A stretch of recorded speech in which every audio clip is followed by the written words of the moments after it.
For 11 years, Carol Burnett made a lot of people laugh. But in 1977, she did something that made everyone on board cry. People watched the show just once, and it broke their hearts. Some people thought it was clever. Lots of awards came in. She never watched it again, though. In 47 years, never once. It seemed too real to her. She couldn't stand to see herself in the sketch because it was so true to life.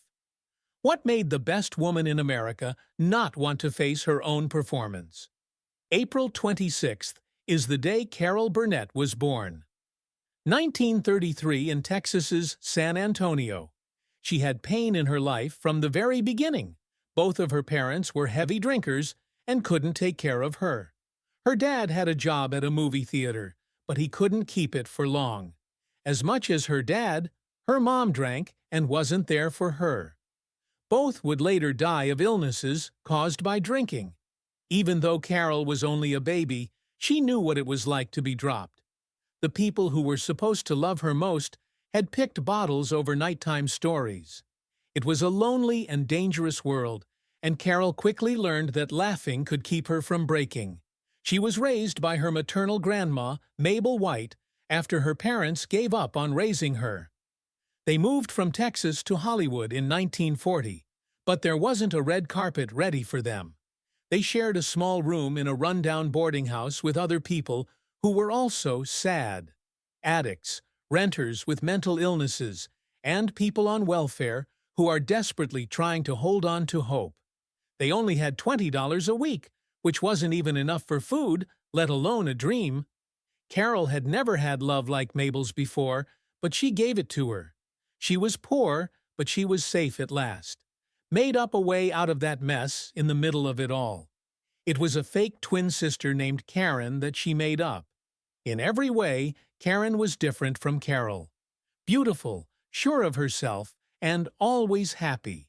And Carol made her seem so real that even the other renters thought she was real. Going up the fire escape, she'd change her hair and clothes and come back as Karen. Very cute and fun. After a few minutes, she'd come back as Carol. The fact that these adults believed it, even though many of them were barely hanging on. How well Carol could act, and how much everyone in that house needed something happy to believe in, are both shown by this. Many of the escapes were real, though. She and her grandma would go to the movies every Saturday. Each ticket costs 25 cents, which is more than 10% of their weekly income. She forgot about the screaming, the peeling paint, and the fear for those few hours. Life shone on TV, people kissed, and the stars danced. There was order, food, and beauty. However, survival became clear again after the credits rolled. Because they didn't have enough money at home, they would sneak toilet paper from the theater bathroom. They were not embarrassed. They were in a bad way. She knew what it was like to be hungry for more than just food when she was 7 years old. As she sat in that dark theater one day, she heard Johnny Weissmuller's famous Tarzan yell all the way through the room. It was like lightning to her. At home, she started to copy it over and over again, getting better at every pitch and beat. She had no idea that she was working on her singing and learning how to control her breath in a way that most singers take years to get good at. He signed it, even though it was just a game. People would later laugh and cheer during her live shows when she made that noise. What began as a child's imitating turned into one of her first comedic skills. By the end of high school, Carol only had one dream: reporting.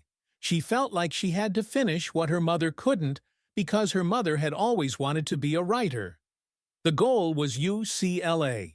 But when it was time to sign up, she was hit with a harsh truth. She lacked the $50 she needed to pay for school. That's about $600 these days. It would have been the end for most people. It looked like it was for a while. Then something strange took place. Someone else, whose name she never found out, stepped in and paid the amount. No ties and no reason.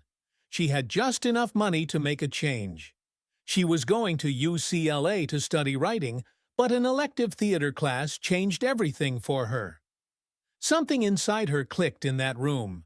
She stopped being shy. She wasn't poor or hard to see. She was loud, funny, and fully living. It was seen by her teachers. Her friends did the same. She could sing, act, and make people laugh all at the same time. Journalism seemed too small for her all of a sudden. She changed her major. It was dangerous. But for the first time in her life, she wasn't coming through. She had a dream. That risk quickly paid off. At the end of her first year, she was named UCLA's theater program's most bright newcomer. It wasn't just a title. A sign was given.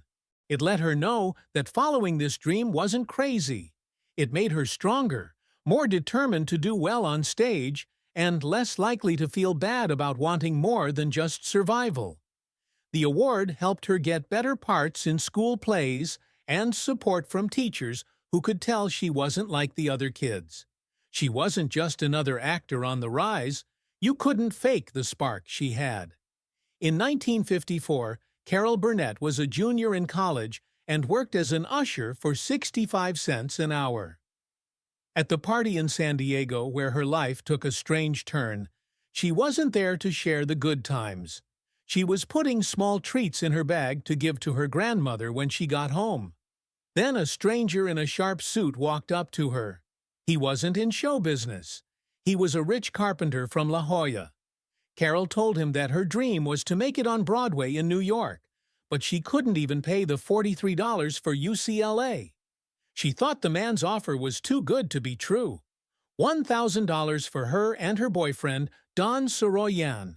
But he told them 3 things. Don't say his name. Get to New York with the money only. And if they did well, they had to help other people do well, too. He didn't want praise. He just said that he was repaying a favor that someone had done for him. After a while, his wife told him that he had done things like this before, for gas stations, businesses, and people with dreams. Don packed up his things and left UCLA with the $2,000 in his hand. In 1954, they went east, even though Carol had only been to Texas before. She didn't care that she didn't know anyone in New York.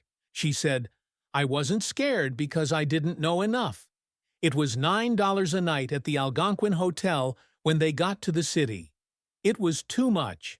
The cash began to disappear very quickly. At one point, she started crying while calling her family on a pay call. They begged her to come back. Then, just as she was about to give up, she heard something on the radio. Carol, the name of the storm, was moving up the coast. It meant something to her. It made her strong enough to stay. Soon she was in the training club, which was a whole new world. The building was old and used by young women who wanted to get into the arts. She shared a room with 4 other actors and paid $18 a week for a cot.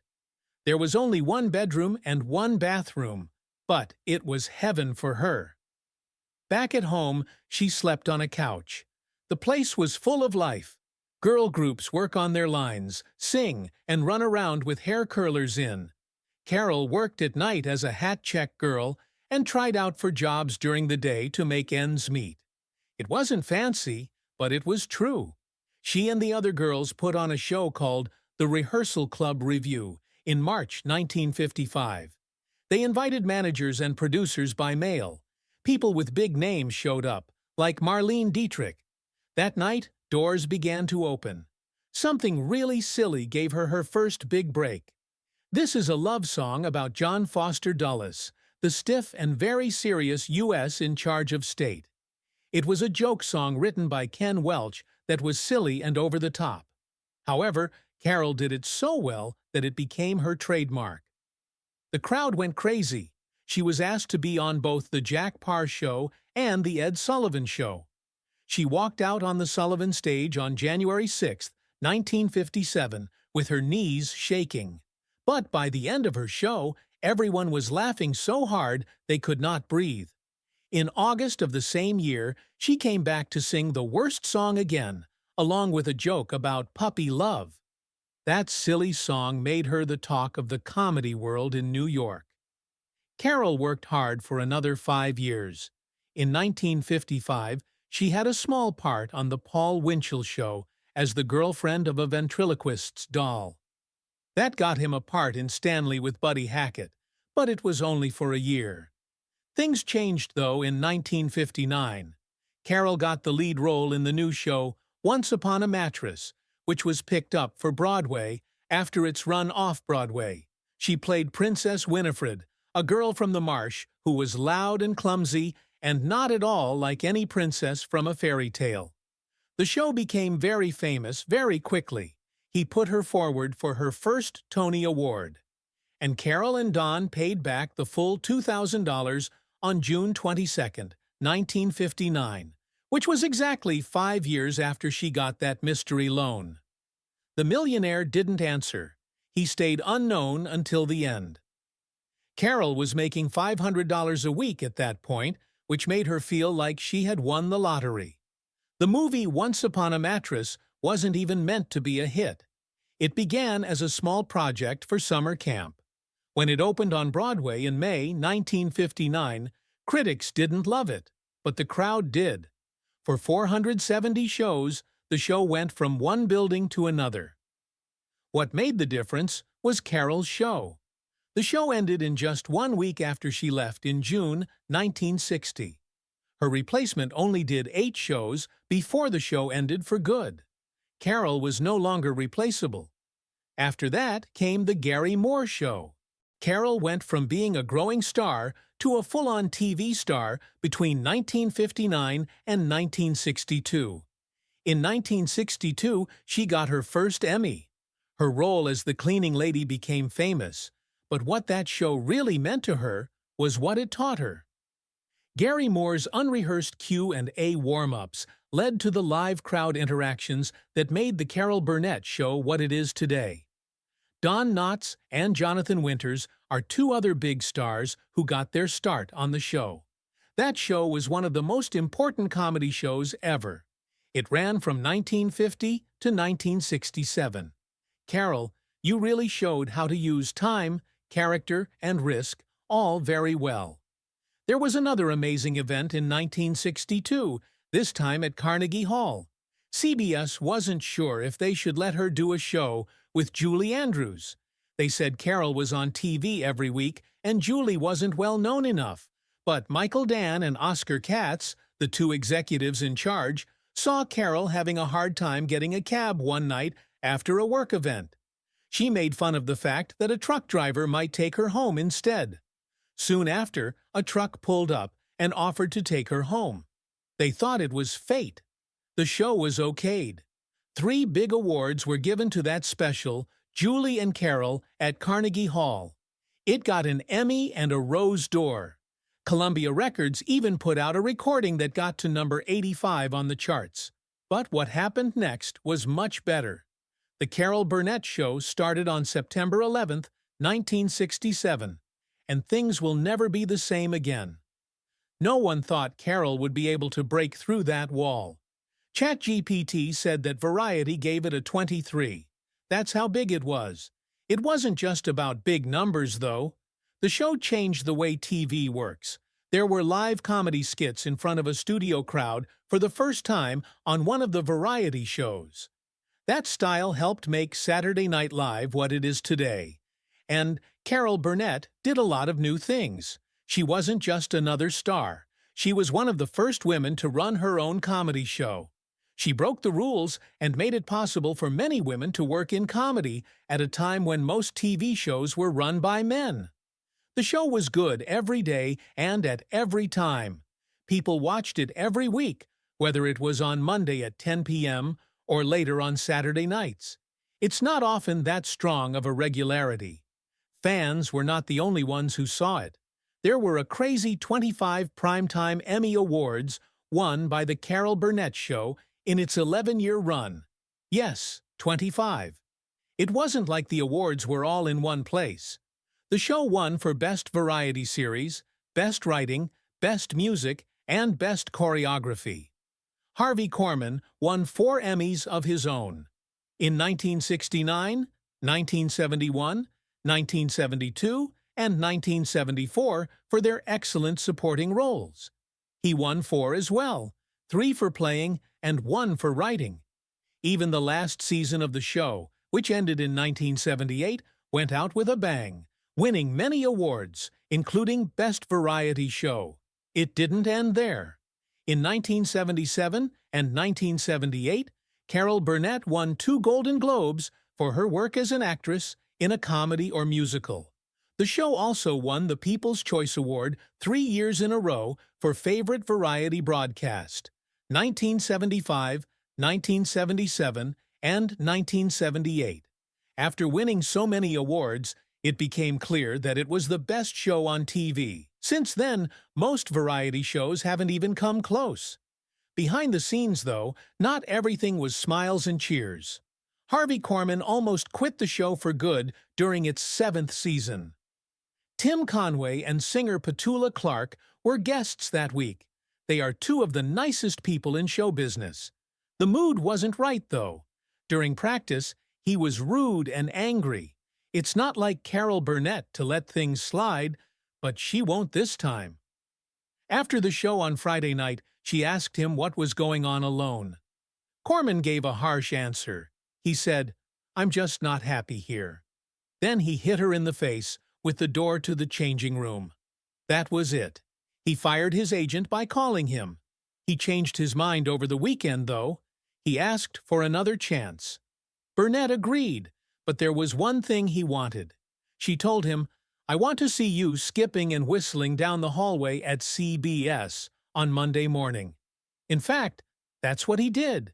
As soon as he got off the lift on Monday morning, he began to skip and whistle. Burnett laughed so hard that he had a sign made for his door. Mr. Good Mood. He stayed with the show until the 10th season. Then Tim Conway showed up. There was a wild card in Conway. He had a rule. Don't go all out during practice. It didn't bother him that he saved his best lines for the live shows. He once said, "Some of it comes on the spur of the moment, and some I keep in the back of my mind."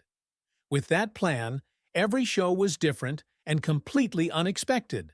Harvey Corman said it very well. He never does the same thing twice. The elephant story was the most well-known part of Conway's chaos. He told a long, silly story about a circus elephant in a sketch from the family show. Carol Burnett, Vicky Lawrence, and Dick Van Dyke did everything they could to stay in character while he went on and on. But the story got stranger and funnier over time. Even Vicky Lawrence lost it by the end. She replied with a line that was so out of the blue that everyone on set laughed out loud. "Is that little jerk sure he's through?"